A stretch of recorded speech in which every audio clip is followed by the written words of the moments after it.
రాయలసీమ అంటే ఏంది? ఒకప్పుడు కత్తులతోని కస్కుం గిస్కుం అని పొడుచుకునేటోళ్ళు. కానీ ఇప్పుడు అవన్నీ మాయమైనాయి. కత్తులు పడేసి అంతా ఓం శాంతి శాంతి అని అనుకుంటుర్రు కదా. అయినా ఇప్పుడు అక్కడ జైళ్ళు నిండిపోతున్నాయి. అంతేకాదు జైళ్ళల్లో కూడా హౌస్ఫుల్ బోర్డులు పెడుతుర్రు. మరి అక్కడ జైళ్ళు తక్కువైనాయా, నేరాలు చేసేటోళ్ళు ఎక్కువైరా? నాకైతే అస్సలు అర్థమై పాడైతలేదు. మీరన్నా చూడుర్రి, మీకన్నా అర్థమవుతుందేమో. దొంగలనేస్తందుకు రాయలసీమలో ఉన్న జైలు సరిపోతలేవట. 10లు కాదు 100లు కాదు, వేల మందే దొరుకుతున్నారట. ఇగో దొరికిన దొంగలను లైన్గా ఎట్లా కూర్చోబెట్టిర్రో చూడుర్రి.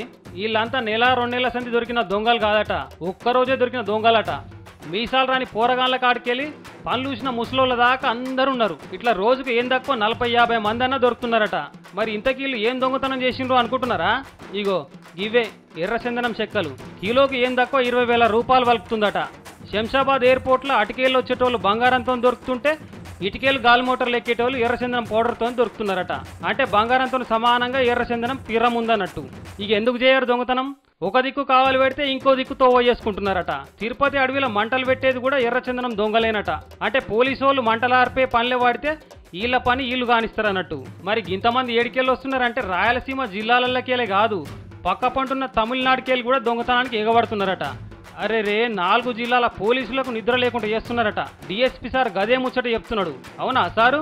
మొత్తం 4 జిల్లాలు, నెల్లూరు, కడప, చిత్తూరు, తిరుపతి, ఇంతమంది పోలీసులు అందరూ కూడా ఎక్కడొక్కడ పటిష్టమైన నిఘా పెట్టేసి దానికోసమే ఇంతమంది ఎక్కడ పడితే అక్కడ అన్ని విచలుడిగా కొట్టడం కొంచెమైతే తగ్గింది. మరి ఇంతమందిని ఎవరు పంపుతున్నారు? వాళ్ళు ఎవరన్నా దొరికినరా? ప్రధాన స్మగ్లర్ ఇంకా లేదు, మా దగ్గర లేదు, అనుచరులే దొరుకుతున్నారు. మరి చంద్రగిరి పోలీసు వాళ్ళకు మొత్తం ఎంతమంది దొరికినరు? ఎన్ని కిలోల ఎర్రచందనం దొరికింది? 200 మందిని అరెస్ట్ చేసి 471 లాగ్స్ సీజ్ చేసినారు. టోటల్ వెయిట్ వచ్చేసి 13,269 కిలోలు. విన్నారా? ఈ కథ కొన్ని ఏళ్ల సందే నడుస్తున్నది. రోజు కూలికొచ్చే ఇసుంటోళ్ళే దొరుకుతున్నారు, కానీ దీని అనుకున్న అసలు దొంగలు అయితే దొరికేటట్లు లేరు. బోర్రి.